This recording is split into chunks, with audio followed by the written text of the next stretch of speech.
రాష్ట్ర చరిత్రలో ఒక అద్భుతమైనటువంటి సంఘటన నిన్న ఆవిష్కరించబడింది. మాదిగల యొక్క చిరకాల వాంఛ అయినటువంటి న్యాయబద్ధమైన ధర్మబద్ధమైనటువంటి డిమాండ్ అయినటువంటి ఎస్సీల యొక్క ఉపవర్గీకరణ ఏబిసిడీలుగా వర్గీకరించి ఎవరి జనాభాకి తగిన విధంగా వాళ్ళకి రిజర్వేషన్ కేటాయించాలి అనేసి 3 దశాబ్దాల పైచిలకు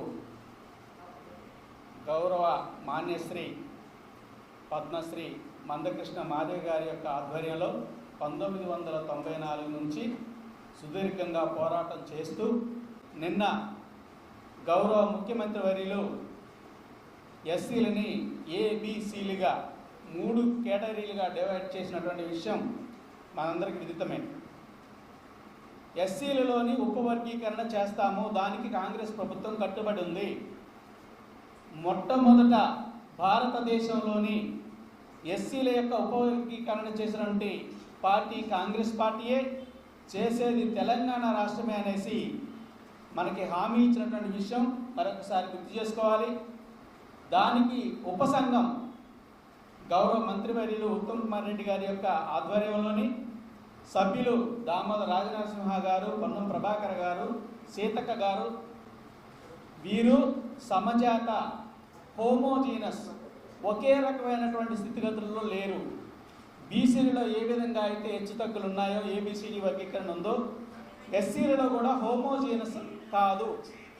ఆర్థికంగా రాజకీయంగా అనేక రంగాల్లో వెనకబడి ఉన్నారు మాదిగల ఉపకులాలు అనేసి తేల్చి చెప్పినటువంటి విషయం మనందరికీ తెలుసు. ఎస్సీల యొక్క మొత్తం జనాభాలోని 62% మాదిగ ఉపకులాల యొక్క జనాభా ఉన్న విషయం మనం గమనంలోకి తీసుకోవాలి. 32,30,000 పైచిలకు మాదిగలుంటే 15,20,000 మాలనున్నారు.